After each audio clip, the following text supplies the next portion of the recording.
Dans l'univers, presque rien ne reste immobile. Les planètes tournent sur elles-mêmes et orbitent autour des étoiles. Les étoiles tournent au sein des galaxies. Les galaxies tournoient comme d'immenses tourbillons de lumière. Les trous noirs peuvent attirer l'espace environnant. Même les nuages de gaz où naissent les mondes tournent avant de devenir des systèmes solaires. L'image la plus profonde du cosmos n'est pas celle d'une scène statique, mais celle d'une immense machine en mouvement, où chaque échelle soulève la même question: pourquoi tout tourne-t-il? Notre point de départ n'est pas les planètes, mais quelque chose de bien plus fondamental, la chute. La gravité attire la matière.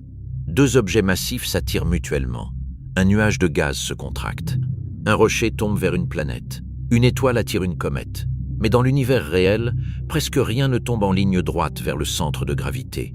Il y a toujours une déviation, une vitesse latérale, une asymétrie initiale, une légère inclinaison qui empêche une chute parfaite.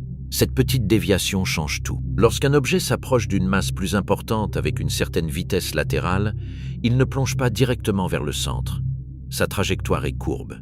Si sa vitesse est trop faible, il risque de tomber.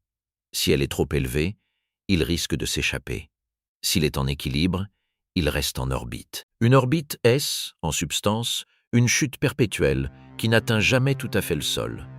L'objet tombe vers le centre de gravité, mais son mouvement latéral provoque une courbure du sol sous lui avant qu'il ne l'atteigne. Dans cette géométrie, le mouvement orbital apparaît. La Lune n'est pas suspendue immobile au-dessus de la Terre. Elle tombe constamment vers elle, mais elle se déplace latéralement suffisamment pour orbiter autour d'elle. La Terre fait de même autour du Soleil. Le Soleil, quant à lui, se déplace autour du centre de la Voie lactée. La rotation et l'orbite ne sont pas de simples accidents décoratifs, mais des formes naturelles de mouvement sous l'effet de la gravité. La clé physique de ce phénomène est appelée moment cinétique. En termes simples, le moment cinétique mesure la rotation d'un système. Il dépend de sa masse, de sa vitesse et de sa distance à l'axe de rotation.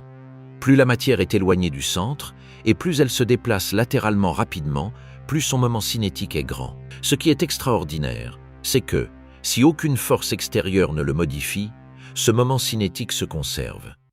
Cette loi explique des phénomènes apparemment sans lien.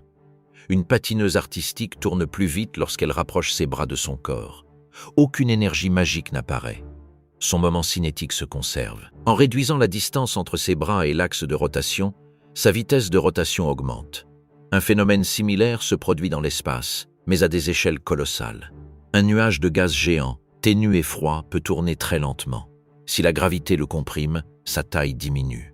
Comme le moment cinétique doit être conservé, le nuage tourne de plus en plus vite. Ce processus est essentiel à la formation des étoiles et des planètes. Avant l'existence d'un système solaire, il existe généralement un nuage moléculaire, une vaste région de gaz et de poussières interstellaires.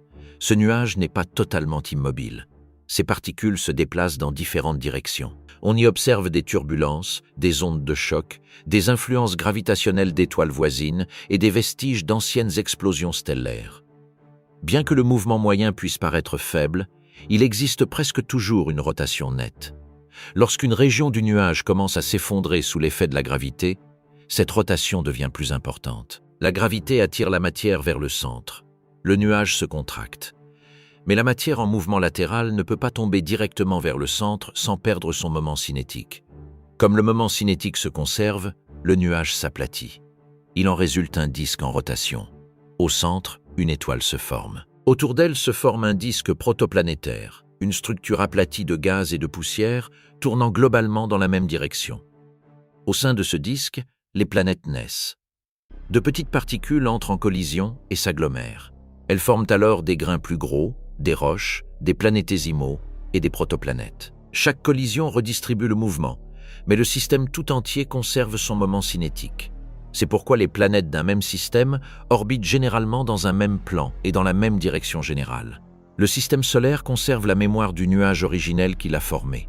La rotation des planètes trouve également son origine dans ce passé tumultueux. Lors de leur formation, les protoplanètes subissent des impacts constants. Chaque collision leur apporte masse, énergie et moment cinétique. Certains impacts accélèrent la rotation, d'autres l'inclinent, et d'autres encore peuvent l'inverser ou la modifier radicalement. La Terre a probablement acquis une partie de sa rotation durant la phase d'accrétion, et un impact géant avec un corps de la taille de Mars aurait contribué à la formation de la Lune et redéfinit le système Terre-Lune. La rotation actuelle de notre planète est, en quelque sorte, une cicatrice dynamique de sa naissance. D'autres mondes révèlent des histoires encore plus étranges. Vénus tourne en sens inverse de la plupart des planètes du système solaire, et ce, avec une extrême lenteur. Uranus tourne presque horizontalement, son axe étant incliné de plus de 90 degrés par rapport à son orbite.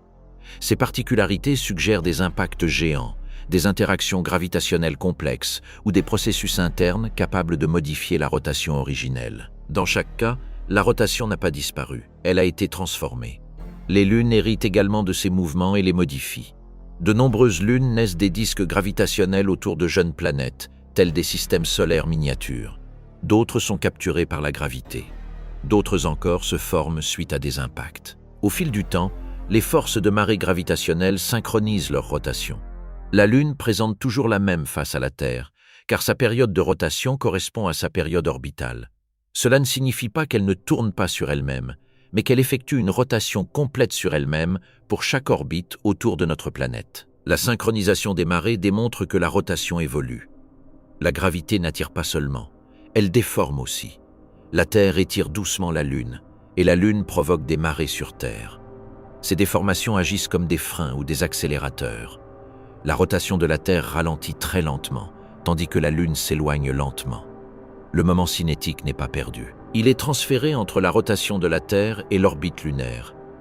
Même lorsqu'un phénomène semble ralentir, la règle fondamentale demeure le moment cinétique est redistribué.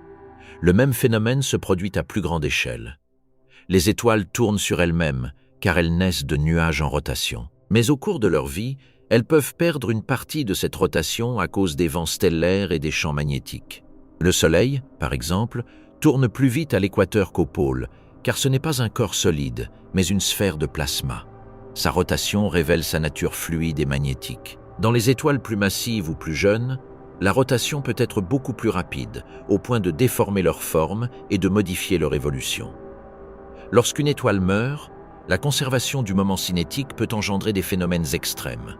Si le cœur d'une étoile massive s'effondre et forme une étoile à neutrons, son rayon diminue considérablement. Une étoile qui mesurait autrefois des centaines de milliers de kilomètres peut ne laisser derrière elle qu'un noyau d'une vingtaine de kilomètres de diamètre. Grâce à la conservation du moment cinétique, ce noyau compact peut tourner des dizaines, des centaines, voire plus d'1 millier de fois par seconde. C'est ainsi que naissent les pulsars, ces phares cosmiques qui émettent des faisceaux de rayonnement et semblent clignoter avec une précision étonnante. La même loi qui explique le fonctionnement d'une patineuse artistique explique aussi celui d'un pulsar. La différence réside dans l'échelle et la violence du processus. Dans un cas, un corps humain se rapproche de lui-même. Dans l'autre, une étoile entière s'effondre jusqu'à la densité d'un noyau atomique. La physique, cependant, conserve la même structure fondamentale. Les trous noirs poussent cette idée à un niveau encore plus troublant. Un trou noir peut avoir une masse, une charge électrique et une rotation. Dans l'univers réel, on s'attend à ce que de nombreux trous noirs tournent, soit parce qu'ils se forment à partir d'étoiles déjà en rotation, soit parce qu'ils absorbent de la matière dotée d'un moment angulaire. Lorsqu'un trou noir tourne, il ne se contente pas de tourner sur lui-même comme une sphère ordinaire. Son extrême gravité entraîne l'espace-temps environnant dans un phénomène appelé entraînement des référentiels. Autour d'un trou noir en rotation, la structure même de l'espace est contrainte d'accompagner partiellement cette rotation. La rotation n'est donc pas l'apanage des objets solides. Elle peut apparaître dans les nuages de gaz, les disques de poussière, les plasmas stellaires, les orbites planétaires, les étoiles effondrées et les régions déformées de l'espace-temps. À chaque niveau, la même question prend une forme différente, mais la réponse conserve un noyau commun. La matière ne tombe presque jamais parfaitement droite. Le mouvement latéral produit une rotation et le moment angulaire tend à être conservé. Lorsqu'on détourne le regard des planètes et des étoiles, la rotation devient encore plus spectaculaire. Les galaxies spirales apparaissent comme des tourbillons figés dans l'obscurité. Leurs bras lumineux s'enroulent autour de centres denses. Des milliards d'étoiles se déplacent sur d'immenses orbites. Nuages de gaz, amas d'étoiles et poussières interstellaires participent à une danse qui dure des centaines de millions d'années par révolution. La Voie lactée tourne elle aussi. Le Soleil, situé dans l'un de ses bras mineurs, orbite autour du centre galactique à une vitesse d'environ plusieurs centaines de kilomètres par seconde. Malgré cela, une révolution complète prend environ 230 millions d'années. La dernière fois que le Soleil occupait une position similaire sur son orbite galactique, les dinosaures n'avaient pas encore dominé la Terre. Cette échelle de temps montre que la rotation galactique est unique en son genre. Elle paraît lente, mais sa vitesse réelle est vertigineuse. Les galaxies tournent selon le même principe général que les systèmes planétaires, bien que leur histoire soit plus complexe. Dans l'univers primordial, la matière n'était pas parfaitement répartie de manière uniforme. De minuscules fluctuations de densité se sont amplifiées sous l'effet de la gravité. Là où la matière était plus abondante, l'attraction gravitationnelle se concentrait davantage. Ces régions formèrent des halos de matière noire et de gaz, futurs berceaux de la formation des galaxies. Lors de cet effondrement, la matière subit des couples gravitationnels. Un couple est une force capable de modifier le moment cinétique. Dans l'univers primordial, les régions de matière s'attiraient mutuellement de façon irrégulière. Elles n'étaient pas des sphères parfaites. Leur forme, leur position et leurs interactions générèrent de faibles rotations initiales. Lorsque le gaz tomba vers le centre de ces halos, il conserva une partie de ce moment cinétique et forma des disques. C'est ainsi que naquirent de nombreuses galaxies spirales. Une galaxie ne tourne pas comme un disque solide. Dans un disque rigide, les régions extérieures devraient se déplacer plus rapidement en vitesse linéaire pour effectuer une rotation en même temps que le centre. Dans une galaxie, les étoiles ont leurs propres orbites. La rotation dépend de la distribution de la masse. Compte tenu de la quantité de matière visible, les étoiles les plus éloignées du centre devraient se déplacer beaucoup plus lentement que celles du centre, tout comme Neptune orbite autour du Soleil plus lentement que Mercure. Mais les observations ont révélé un phénomène surprenant. Dans de nombreuses galaxies spirales, les étoiles extérieures se déplacent trop vite par rapport à la quantité de matière visible. Leur courbe de rotation reste presque plate, au lieu de s'affaisser comme prévu. Cette anomalie est devenue l'une des preuves les plus convaincantes de l'existence de la matière noire. Quelque chose d'invisible semble fournir une gravité supplémentaire et maintenir la cohésion des régions extérieures des galaxies. La rotation galactique, par conséquent, ne révèle pas seulement un mouvement, elle révèle aussi une absence. Les galaxies tournent d'une manière qui trahit la présence d'une masse qui n'émet pas de lumière. La matière noire n'est pas détectée directement par les télescopes conventionnels car elle ne brille pas et n'absorbe pas de rayonnement de manière significative. Cependant, sa gravité influence le mouvement des étoiles, des gaz et des galaxies entières. La rotation devient ainsi un outil pour étudier l'invisible. Ce détail introduit une dimension presque mystérieuse. Les galaxies sont visibles grâce à leurs étoiles, mais leur rotation semble largement contrôlée par des forces invisibles. Chaque orbite d'une étoile lointaine autour du centre galactique constitue un indice. Si la matière visible était le seul facteur en jeu, de nombreuses galaxies ne se déplaceraient pas comme elles le font. L'univers semble avoir construit ces tourbillons lumineux au sein d'une structure invisible.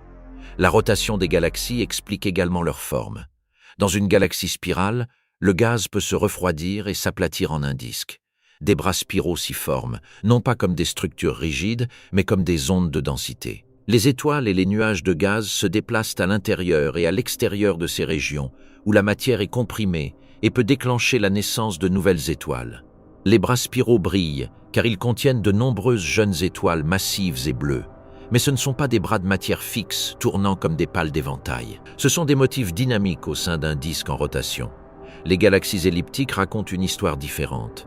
Dans ces galaxies, les étoiles se déplacent sur des orbites plus désordonnées, avec une structure de disque moins marquée. Nombre d'entre elles se sont formées par la fusion de galaxies plus anciennes. Lors de la collision de deux galaxies, leurs étoiles entrent rarement en collision directe en raison des distances colossales qui les séparent. Cependant, la gravité modifie leurs orbites, déforme leurs disques et peut transformer les spirales en elliptiques. Le moment cinétique total du système est conservé, mais sa distribution est plus chaotique. Les collisions galactiques sont lentes, majestueuses et structurellement destructrices. Lorsque deux galaxies spirales se rapprochent, leurs disques se déforment, des queues de marée apparaissent et d'immenses courants d'étoiles émergent. Le gaz peut être comprimé, engendrant des bouffées de formation d'étoiles. Des trous noirs centraux peuvent même fusionner. La rotation originelle de chaque galaxie ne disparaît pas. Elle se mêle au mouvement orbital de la collision et se transforme en une nouvelle structure. La Voie lactée et Andromède se dirigent vers une future fusion. Dans des milliards d'années, leurs structures actuelles seront profondément modifiées. Leurs disques s'étireront, s'entrecroiseront et formeront probablement une galaxie plus grande, avec une rotation différente et des orbites stellaires plus complexes. Cet avenir démontre que la rotation cosmique n'est pas immuable. Elle demeure une grandeur physique, mais sa forme évolue. Les amas de galaxies présentent également un mouvement angulaire, même si ce n'est pas toujours sous la forme d'une rotation régulière. Les galaxies individuelles se déplacent au sein des amas, sous l'effet combiné de la gravité de la matière visible, du gaz chaud et de la matière noire. Le gaz au sein de l'amas peut présenter des turbulences, des ondes et des mouvements complexes. À ces échelles, l'univers ressemble moins à une horloge qu'à un océan gravitationnel, grouillant de courants gigantesques. Une question inévitable se pose alors: si les planètes, les étoiles et les galaxies tournent, l'univers tout entier tourne-t-il? La réponse connue est plus nuancée. Les observations cosmologiques indiquent qu'à grande échelle, l'univers est approximativement homogène et isotrope. Autrement dit, il présente une apparence similaire dans toutes les directions lorsqu'on le considère en moyenne sur des distances considérables. Il n'existe aucune preuve tangible d'une rotation globale significative de l'univers observable. Il peut y avoir des rotations locales partout, mais cela n'implique pas que le cosmos tout entier possède un axe de rotation. Cette distinction est importante. Tout dans l'univers ne gravite pas autour d'un centre unique. Il n'existe pas de toupie cosmique autour de laquelle toutes les galaxies orbitent autour d'un axe central universel. Il existe une multitude de systèmes locaux dotés de leur propre moment cinétique, planètes autour d'étoiles, étoiles au sein de galaxies, galaxies en interaction, disques autour de trous noirs. La rotation apparaît constamment car la gravité et la conservation du moment cinétique la produisent naturellement, et non parce que tout dépend d'un centre absolu. L'expansion de l'univers n'est pas une rotation. Les galaxies lointaines s'éloignent parce que l'espace lui-même est en expansion, et non parce qu'elles sont éjectées d'un centre vers un espace vide préexistant. L'expansion opère à grande échelle. La rotation domine dans les systèmes liés gravitationnellement. Une galaxie peut tourner pendant l'expansion de l'univers car la gravité interne maintient ses étoiles ensemble. Un système planétaire peut conserver ses orbites tandis que des galaxies lointaines s'éloignent les unes des autres. À petite et moyenne échelle, la rotation est la force motrice. À très grande échelle, l'expansion domine. Cette coexistence définit l'architecture cosmique. La gravité attire la matière. La rotation empêche toute chute directe vers le centre. Des disques se forment, des étoiles naissent et les systèmes se stabilisent. Sans rotation, l'univers aurait moins de disques, moins d'orbites stables et probablement une histoire de formation structurale très différente. La rotation crée également de l'énergie utilisable. Lorsque du gaz tombe vers un objet compact, comme une jeune étoile, une naine blanche, une étoile à neutrons ou un trou noir, il ne tombe généralement pas en ligne droite. Il forme un disque d'accrétion. Dans ce disque, les régions internes orbitent plus rapidement que les régions externes. Les frottements internes, les turbulences et les champs magnétiques convertissent l'énergie gravitationnelle en chaleur et en rayonnement. Certains des phénomènes les plus lumineux de l'univers résultent de la rotation de la matière avant sa chute. Les quasars en sont un exemple extrême. Au centre de certaines galaxies, des trous noirs supermassifs engloutissent du gaz à travers des disques d'accrétion brûlants. La matière tourne à des vitesses colossales, s'échauffe et émet des quantités gigantesques d'énergie, alimentant potentiellement des jets relativistes qui jaillissent des régions proches du trou noir. Paradoxalement, l'un des objets les plus sombres de la physique peut être à l'origine de certaines des sources les plus brillantes du cosmos grâce à la rotation de la matière qui l'entoure. Dans les jeunes étoiles, les disques d'accrétion sont également essentiels. La matière tombe vers la proto-étoile, mais une partie peut être expulsée sous forme de jets bipolaires. Ces jets contribuent à éliminer l'excès de moments cinétiques. Sans ce mécanisme, une rotation trop importante empêcherait la matière de continuer à s'accumuler au centre. Ceci révèle un détail crucial: la rotation est nécessaire, mais elle peut aussi devenir un obstacle. Pour former une étoile, le nuage doit perdre une partie de son moment cinétique. La nature résout ce problème grâce aux disques, aux champs magnétiques, aux vents et aux jets. Ainsi, l'univers ne tourne pas uniquement parce qu'il conserve le mouvement. Elle développe également des mécanismes pour la redistribuer. La matière s'organise d'elle-même lorsqu'elle trouve des moyens de déplacer le moment cinétique vers l'extérieur et la masse vers l'intérieur. Cet échange se produit lors de la formation des étoiles, dans les disques des trous noirs, dans les systèmes planétaires et dans l'évolution des galaxies. Les étoiles à neutrons comptent parmi les laboratoires les plus extrêmes. Elles se forment lorsque le cœur d'une étoile massive s'effondre après une supernova.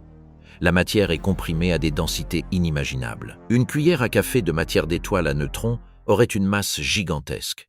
Dans cet état, la conservation du moment cinétique transforme la rotation initiale du cœur en une rotation frénétique. Certaines étoiles à neutrons tournent plusieurs fois par seconde. D'autres, appelées pulsars millisecondes, peuvent effectuer des centaines de rotations par seconde. Un pulsar émet un rayonnement depuis les régions associées à ses pôles magnétiques. Si ces pôles ne coïncident pas avec l'axe de rotation, les faisceaux balayent l'espace comme la lumière d'un phare. Des impulsions régulières sont détectées depuis la Terre. Cette régularité peut être si précise que certains pulsars rivalisent avec les horloges atomiques en termes de stabilité. Cependant, ce ne sont pas des mécanismes parfaits. Ils peuvent subir de petits sauts dans leur rotation, appelés anomalies, probablement liés à des changements internes dans leur croûte et le fluide superdense de leur cœur. La rotation d'une étoile à neutrons est loin d'être un détail. Elle détermine son émission, son champ magnétique, son évolution et sa capacité à produire des phénomènes extrêmes.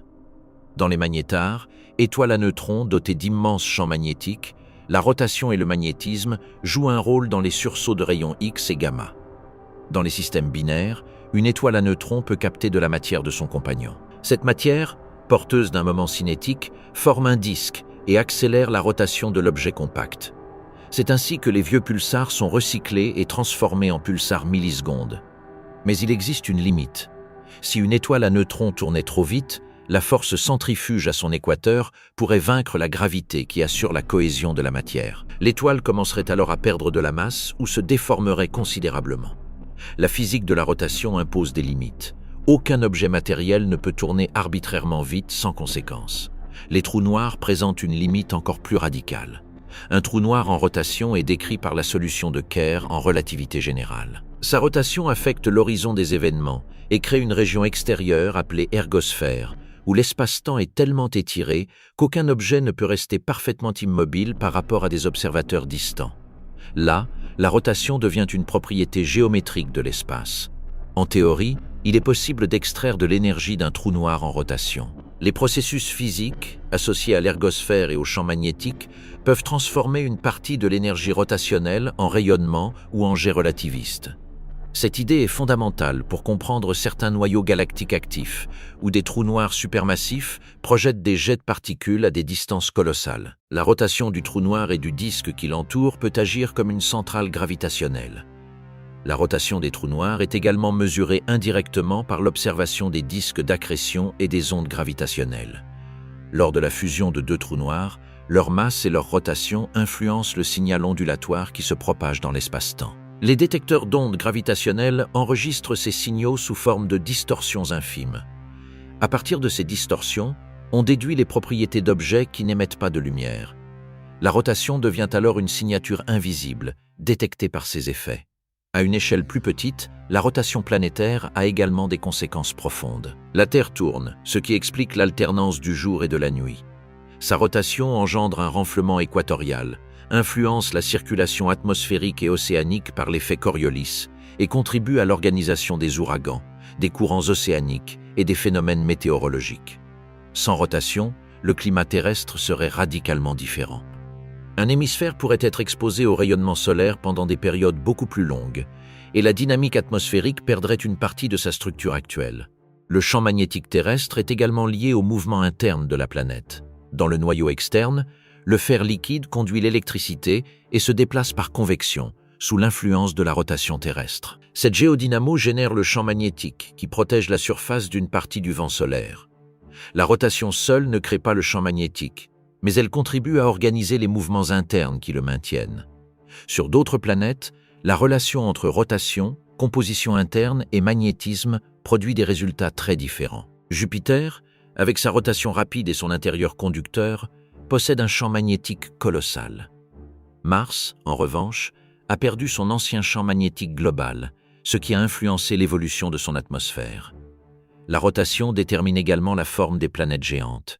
Jupiter effectue une rotation complète en moins de 10 heures, malgré sa taille immense. Cette rotation rapide l'aplatit au pôle et renfle son équateur. Saturne présente un phénomène similaire. Sur ces planètes, l'atmosphère s'organise en bandes, courants et gigantesques tempêtes.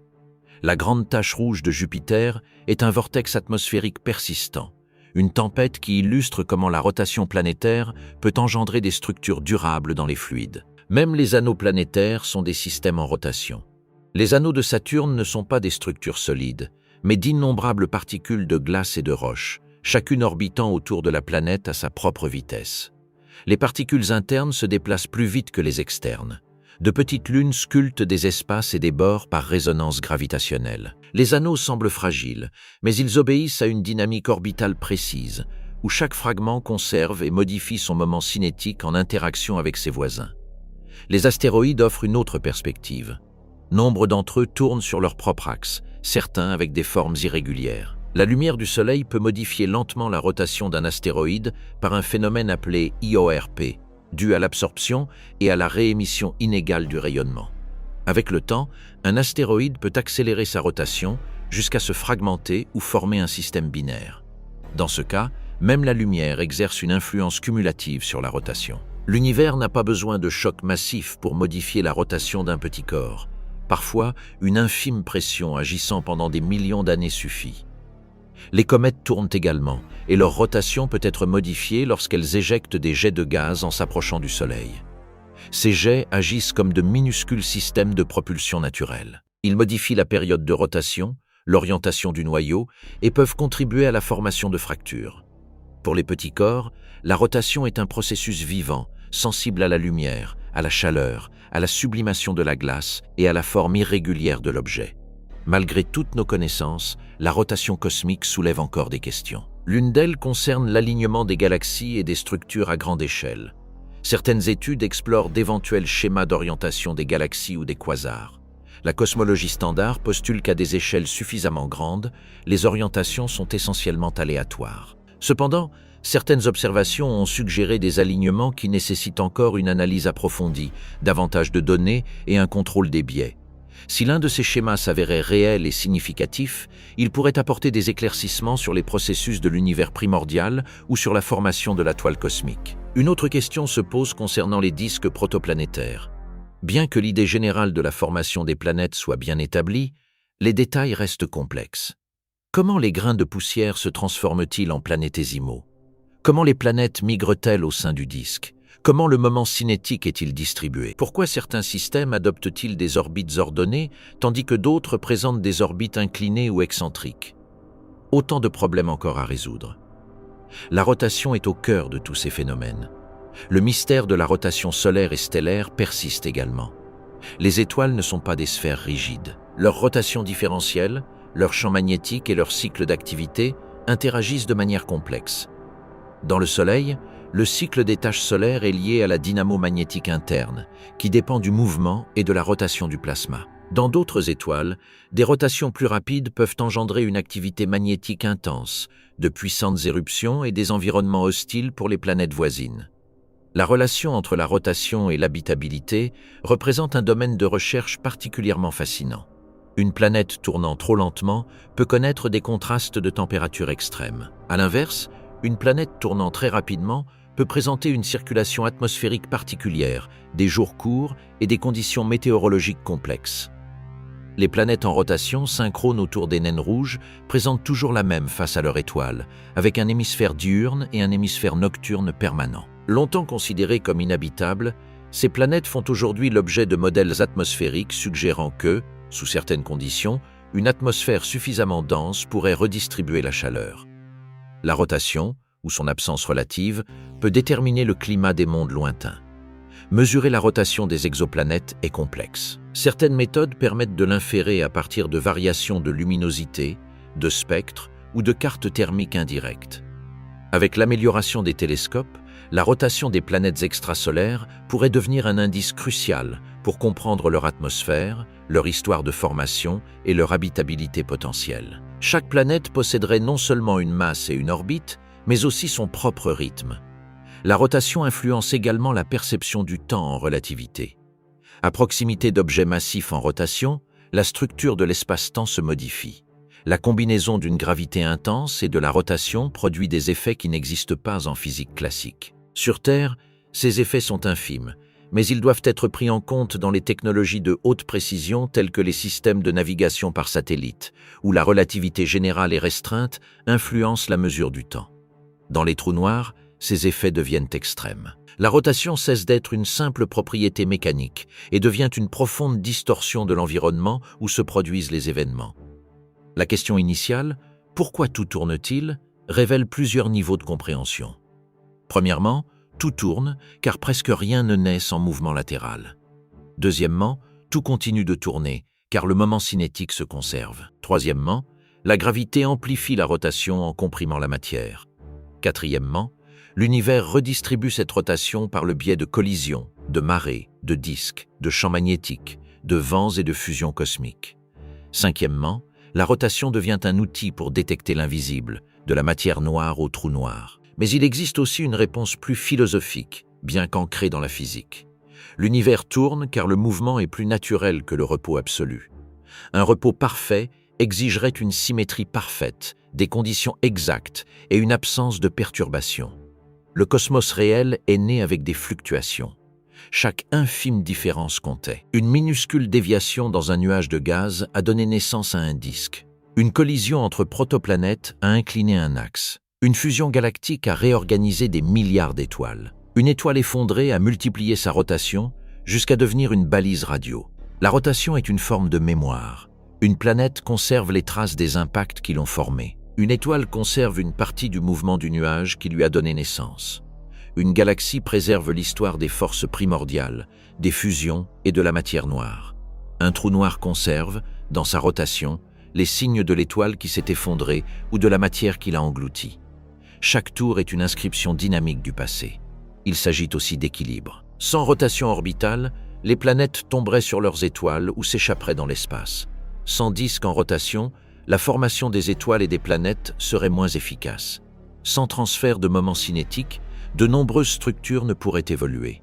La rotation n'est pas un ornement de l'univers, mais une condition essentielle de son architecture. Pourtant, la rotation n'agit jamais isolément. La gravité attire vers l'intérieur, la pression repousse vers l'extérieur, les champs magnétiques canalisent la matière, le rayonnement chauffe et repousse, le frottement transforme l'énergie, les marées ralentissent, synchronisent et déforment l'espace-temps. L'univers tourne au sein d'une négociation constante entre les forces. Cette négociation produit tout, de la sérénité apparente d'une orbite planétaire à la violence d'un disque d'accrétion autour d'un trou noir. À l'échelle humaine, la rotation d'une planète marque les jours. À l'échelle lunaire, elle régule les marées et les synchronisations.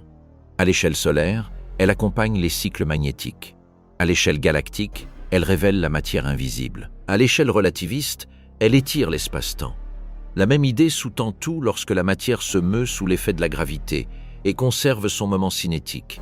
Il en résulte naturellement une rotation. C'est pourquoi l'image d'un univers en rotation est non seulement visuellement saisissante, mais aussi d'une grande profondeur physique. Les spirales des galaxies, les anneaux de Saturne, les orbites des exoplanètes, les pulsars et les disques des trous noirs appartiennent tous à la même famille de phénomènes. Ils démontrent tous que le cosmos ne construit pas ses structures dans l'immobilité, mais dans un mouvement organisé. À chaque rotation de la Terre, à chaque orbite de la Lune, dans chaque bras spiral d'une galaxie lointaine, l'univers répète une règle tacite, le mouvement ne disparaît pas sans cause. Il se transforme, se distribue, s'accélère, s'incline, se dissimule ou se manifeste dans des structures lumineuses. La rotation est l'un des moyens par lesquels le cosmos préserve son histoire. Et c'est pourquoi, des confins les plus proches aux plus lointains, l'univers semble toujours tourner.